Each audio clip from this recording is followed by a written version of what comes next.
Sometimes when making art, we get into the infamous creative block or rut. We feel stuck, not sure where to go, what choices to make. You can get the feeling of losing your creativity, like you've used it all up. Maybe you're overthinking the final result, the outcome, or you fall into the trap of returning to the same tools and techniques you always could rely on.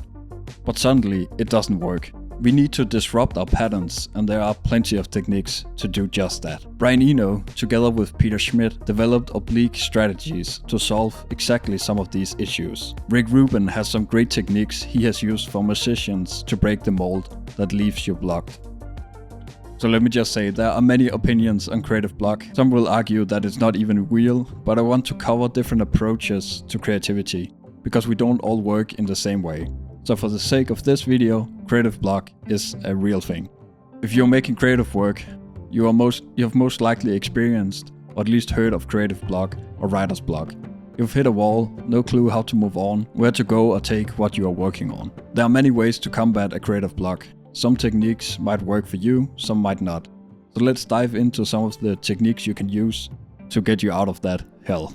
Rick Rubin, one of the most prolific and famous producers of all time. He have worked with so many artists that he have developed some very clever but also very simple techniques that can help you when you are stuck. There's a song, System of a Down song called, I think it's song Chop Suey. It has this big bridge section in it where Serge, the lyric writer, the singer, lyric writer, didn't have words for this one part of the song. He said, well, I don't have words for this, and we were finishing. It's like, okay, he didn't have any ideas.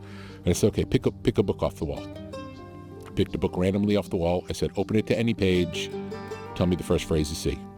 He opened it. First phrase he sees. That's what's in the song. And it's a high point in the song. It's incredible. It's like magic.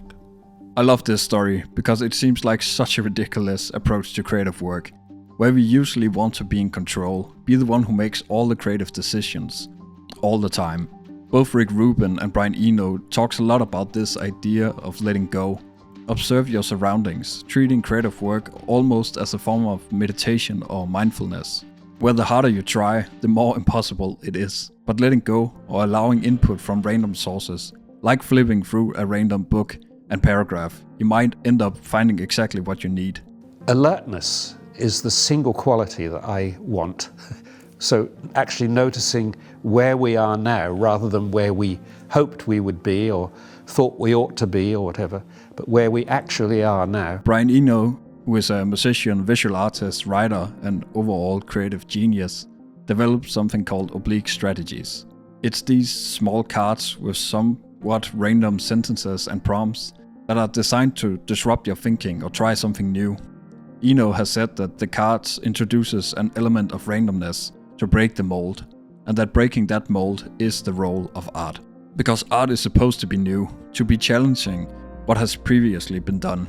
And if you keep doing the exact same process, your mind will most likely get bored, and that will give you the creative block. Sometimes, and I'm guilty of this, to be more productive or get more work done, you will use the same approach, the same tools and the same techniques. You will optimize your process so much that you have left no room for creativity or even mistakes. The famous quote from Bob Ross, "We don't make mistakes, we just make happy accidents," illustrates that point exactly. Brian Eno has said this in an interview about the first card he wrote. The first one I ever wrote said, "Honor thy error as a hidden intention," because so often I noticed listening to recordings of gigs and so on, it was sometimes the mistakes were really interesting, but you don't notice it in the anxiety of the moment. Honor thy error as a hidden intention. This is powerful to me, because it takes a lot of the control away from you. It flips your perception of what might be a mistake into something that might be useful or even novel. Rick Rubin have written a fantastic book called The Creative Act, a must read for every creative in my opinion. In it he describes the different approaches to sort of sap your pattern of thinking if you're stuck. The first technique or exercise he describes in the book is called small steps. He challenged a musician he was working with to just write one line every day, working on a project, whether that's a new song, a short film, a painting, and so on. It can seem so daunting. What I personally do when working on bigger projects is to write down the major parts, then break those major parts down so I end up with a to-do list basically. And then I only focus on one of those small to-dos at a time. This really helps me to not get overwhelmed by all the work that lies ahead. Rick Rubin ends off this exercise by writing. By breaking down what seemed insurmountable into single lines, he was able to reopen the creative channel and eventually began composing entire songs again. Another exercise from the book is called Change the Environment.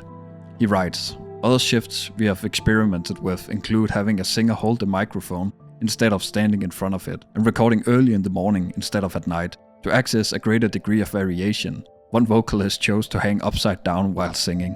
This can be tricky. For myself, for example, I have a desk and a computer set up. I can't exactly say, well, let's work in nature today, but I can reflect on the ways I usually work. What's my usual process? What tools do I usually go to? And is there a particular order I do them in? Can I change that up to provoke my mind to think in new ways and to disrupt the old patterns?" Also, the perspective is another one of the exercises he have used with musicians, where he, for example, turned the headphones uncomfortably high or really low to get something different out of the artist. This can be done in a bunch of different ways, depending on what your personal craft is. A common technique for concept artists or painters, for example, is to flip the canvas either horizontally or vertically. This also disrupts the brain. Suddenly, what you have looked at for hours feels new, and you see flaws and new ideas that your eyes missed because you got used to seeing it the same way. You can take this to extremes if you want. Brian Eno said something like, "Do something so strange that your internal critic has no idea how to react. It forces your brain into new territory, where creativity can happen again." Another technique Rick Rubin describes in the book: write for someone else. He would ask a musician who was stuck to imagine that their favorite artist asked them to write a song for them. What would that song sound like? This is a technique I've used, sort of, not necessarily for breaking the creative block, but early in my motion design career, when I was still in sort of the learning stages, I would take a brand or product and then imagine if I were to create a commercial for them. I would create a ton of these spec projects. I really developed my skills a lot doing this. And I was never really stuck because there were always another product to create a fake commercial for. This took me away from the overthinking that could come when it's a fully internal idea you're working on. But I think you can do a personal project with the same idea. Imagine that you are creating it for a fake client, or create a piece of art like your favorite artist and what they would be excited to see you make. Another common problem I see with creatives is this notion that you have to have the final result fully rendered and realized in your head. Brian Eno talks about this in this interview. People who haven't got quite a lot of experience of making things think that you can only make something if you already know what it's going to be. This is nearly always not the case. Very few people really have a clear conception of what they want to make, and you don't need to have any conception, actually. So many of the artists that I like, if you ask them about how this piece came into existence, it's a complete mess.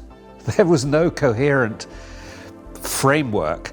This is something I think is particularly important to know if you are in the early stages of making your art, because it will be very easy to get creatively blocked if you have locked your mind into what the final result should be. But if you instead let go a little, or a lot, and keep working without too much focus on a particular end result, some magic might just happen that you couldn't have predicted. This pressure you place upon yourself to create something original, something new, or something that should go viral, ends up blocking parts of your creativity. You're creating with others' reaction or destination for your work in mind. It stops this spontaneous part of creativity when you're focused on the plan for the outcome instead of seeing art as a discovery. As you can hear, there are many ways to combat creative blocks, and this is just a couple of approaches. The process of art isn't a one-size-fits-all, and it also isn't the same for everyone. As I've said earlier, some of these techniques might work for you and some of them won't. You might hear one of them and think, that's not for me, and that one might be exactly what you need to disrupt your preconceived ideas of your artistic process. You have to find your own approaches to your process and make your own path, and that only comes through experimentation, trial and error, making mistakes, and maybe figuring out that those mistakes were exactly what you were looking for all along. Don't forget to be excited with what you're working on. If you are bored, you're most likely getting stuck or repeating what you're usually doing. So challenge yourself and keep things exciting in whatever way you can. Thanks so much for watching. Bye.